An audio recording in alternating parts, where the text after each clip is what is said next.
కుండపోత వర్షంతో హైదరాబాద్ నగరంలో ప్రధాన రహదారులు మరోసారి జలమయమయ్యాయి. అధికారులు గుర్తించిన వాటర్ లాగింగ్ పాయింట్లన్నీ మోకాళ్ల లోతు వరద నీటితో నిండిపోయాయి. హైడ్రా, డిఆర్ఎఫ్ బృందాలు మోటార్ల సాయంతో వరద నీటిని కాలువలోకి మళ్లించారు. ఈ కారణంగా అటు ఐటీ కారిడార్తో పాటు మాదాపూర్, లగ్డీకపూల్, అమీర్పేట ప్రాంతాల్లో ట్రాఫిక్ సమస్య తలెత్తుతోంది. గంటల తరబడి వాహనదారులు తీవ్రంగా ఇబ్బంది పడుతున్నారు. వాటర్ లాగిన్ పాయింట్ల వద్ద సరైన చర్యలు చేపట్టకపోవడంతో వర్షం పడిన ప్రతిసారి సమస్యలు పునరావృతం అవుతూనే ఉన్నాయి. హైడ్రా, జీహెచ్ఎంసీ, జలమండలి, ట్రాఫిక్ ఉన్నతాధికారులు రంగంలోకి దిగి తాత్కాలిక చర్యలతోనే సరిపెడుతున్నారు తప్ప శాశ్వత పరిష్కారం చూపించడం లేదు. మరిన్ని వివరాలను మా ప్రతినిధి సతీష్ గ్రౌండ్ రిపోర్ట్ ద్వారా అందిస్తారు.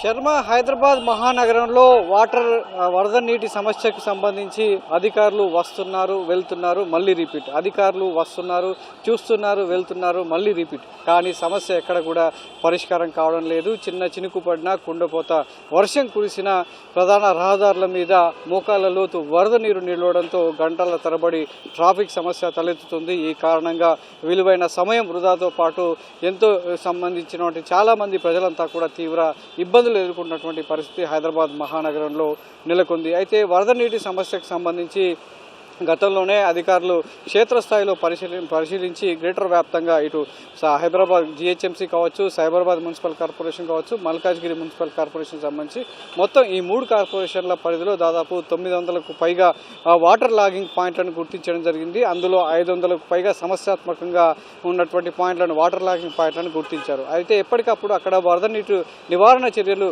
చేపట్టాల్సి ఉండగా ఇటీవల పెద్ద ఎత్తున వర్షాలు లేకపోవడం, భారీ స్థాయిలో వర్షాలు కురవకపోవడంతో వాటి మీద అధికారులు పెద్దగా దృష్టి సారించలేదు. కానీ ఒక్కసారిగా కుండపోత వర్షం కురిసిన ప్రతిసారి కూడా చాలా ఏవైతే ఈ హాట్స్పాట్లు ఉన్నాయో ఈ వాటర్ లాగింగ్ పాయింట్లన్నీ కూడా పూర్తిగా నిండిపోవడం జరిగింది. నిన్న కురిసినటువంటి వర్షానికి చాలా రోజుల తర్వాత నిన్న భారీ స్థాయిలో హైదరాబాద్ మహానగరంలో చాలా ప్రాంతాల్లో కుండపోత వర్షం కురిసింది. దీంతో ఆయా ప్రాంతాలన్నీ కూడా మళ్ళీ మోకాళ్ళలోతు నీరు నిలిచిపోవడం అనేది అధికారులను ఉరుకులు పరుగులు పెట్టించింది. ఈ ఉదయాన్నే ఇటు జీహెచ్ఎంసీ కావచ్చు, ఇటు హైడ్రా బృందాలు కావచ్చు, అదేవిధంగా జలమండలికి సంబంధించి సైబరాబాద్, మల్కాజ్గిరికి సంబంధించిన అధికార యంత్రాంగం అంతా కూడా ఇటు ట్రాఫిక్ సంబంధించినటువంటి ఉన్నతాధికారులంతా కూడా రంగంలోకి దిగి ఎక్కడ డ్రైనేజ్ పొంగుతుంది, ఎక్కడ వరద నీరు జామ్ అవుతుంది, దానివల్ల ట్రాఫిక్ సమస్య ఎక్కడ తలెత్తుతుంది అనేది కూడా సమస్య ఎక్కడ పునరావృతం అవుతుందని కూడా సమీక్షించారు. అయితే ఈ సమీక్షలు కేవలం క్షేత్రస్థాయిలో అధ్యయనానికి సరిపోతుంది తప్ప వాటి పరిష్కారానికి చూపడం లేదని నగరవాసుల నుంచి తీవ్ర విమర్శలు వ్యక్తమవుతున్నాయి. అయితే గతంలో గుర్తించినటువంటి వాటర్ లాగింగ్ పాయింట్లలో 100కు పైగా water logging point, major water logging పాయింట్లో దానికి సంబంధించినటువంటి చర్యలు చేపట్టాల్సి ఉండగా కేవలం 11 వాటర్ లాగింగ్ పాయింట్ల దగ్గర మాత్రమే ఒక భూగర్భ సంపులను నిర్మించడం జరిగింది. ఇంజెక్షన్ బోర్వెల్స్ వెలిచి ఎగువ నుంచి వచ్చినటువంటి వరదనంతా కూడా ఆ water logging point injection borewell వద్ద అరెస్ట్ చేసి కిందికి నాలాల ద్వారా మళ్లించే ప్రయత్నాలు ఒక 11 చోట్ల చేశారు. 10 లక్షల నుంచి 40 లక్షల సామర్థ్యం గల వాటర్ సంపులను ఏర్పాటు చేసి వరద నీరును అక్కడ కట్టడి చేయడం జరిగింది. అయితే అవి కూడా పూర్తిగా ఫలితాన్ని ఇవ్వడం లేదు. హైడ్రా, డిఆర్ఎఫ్ బృందాలు ఎప్పటికప్పుడు ఆ వాటర్ పాయింట్ల దగ్గర వేచి చూడాల్సినటువంటి పరిస్థితి నెలకొంది. ఎగువ నుంచి అనుకోకుండా కుంభవృష్టి కంటే వీళ్ళు అంచనా వేసినటువంటి సామర్థ్యం కంటే ఎక్కువ వరద రావడం, అవి కూడా పూర్తిగా నిండిపోవడంతో వాటిని అన్నింటినీ కూడా మోటార్ల సాయంతో హైడ్రాలో ఉన్నటువంటి డిఆర్ఎఫ్ సిబ్బంది భారీ స్థాయిలో మోటార్లు ఏర్పాటు చేసి ఆ నీటినంతా కూడా మళ్ళీ వరద కాలువలోకి మళ్లించాల్సినటువంటి పరిస్థితి నెలకొంది.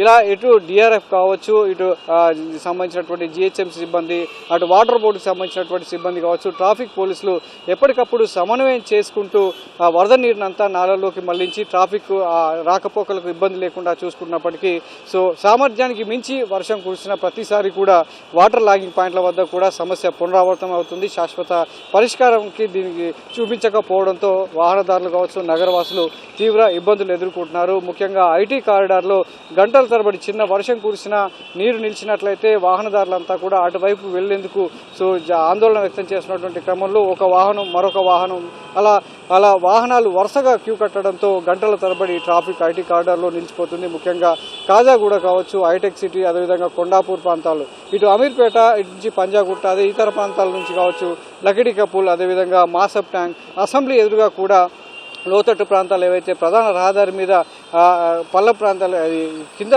స్థాయిలో ఉన్నటువంటి ప్రాంతాలన్నీ కూడా వరద నీరు నిలిచిపోవడంతో మోకాళ్ళ లోతు నీరు అంతా కూడా రహదారుల మీద పేరుకుపోవడంతో వాహనదారులు తీవ్ర ఇబ్బందులు ఎదుర్కొంటున్నారు. దీనికి సంబంధించి ఎప్పటికప్పుడు ముఖ్యమంత్రి స్థాయిలో రేవంత్ రెడ్డి స్థాయిలో సమీక్ష నిర్వహించి ఎక్కడ కూడా చుక్క నీరు నిలవద్దని అధికారులను ఆదేశించినప్పటికీ ఇన్నాళ్ళు పెద్దగా వర్షాలు కురవకపోవడంతో ఎవరూ దీని మీద పెద్దగా దృష్టి సారించలేదు. ఇతర పనులకు సంబంధించినటువంటి వాటి మీదే పెద్దగా ఫోకస్ చేయడంతో వరద నీరు అనేది ఆ పనులన్నీ కూడా పూర్తిగా నిలిచిపోయాయి.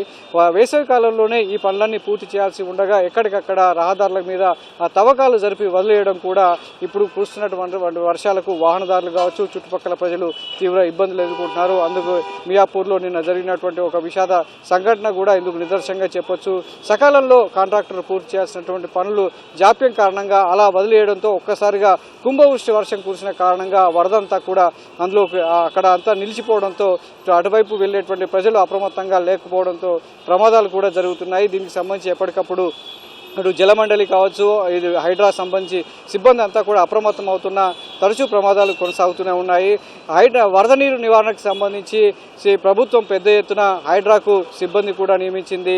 మాన్సూన్ ఎమర్జెన్సీ టీములు దాదాపు 4,000 మందితో ఈ వర్షాకాల విపత్తు నిర్వహణ ఎదుర్కొనేందుకు 4,000 సిబ్బందిని వాళ్లకు దిశానిర్దేశం కూడా చేశారు. ఎప్పుడు వరద వచ్చినా వాటన్నిటి వరద నీరును మళ్లించేలా, వరద కాలువలోకి మళ్లించి ట్రాఫిక్ అంతరాయం లేకుండా చూసేలా వాళ్ళందరికీ కూడా మార్గనిర్దేశం చేశారు. కానీ చాలా చోట్ల కూడా చిన్న వర్షం పడినా లేదంటే ఒక 10 నిమిషాల వర్షం కురిసినా కూడా వరద నీరు నిలిచేటువంటి పరిస్థితి హైదరాబాద్ నగరంలో నెలకొనడంతో వాహనదారులు కావచ్చు, స్థానికులంతా కూడా తీవ్ర విమర్శలు వ్యక్తం చేస్తున్నారు. ఈ సమస్యకు శాశ్వత పరిష్కారం చూపించేలా అధికారులు చొరవ తీసుకోవాలని కోరుతున్నారు. శర్మ.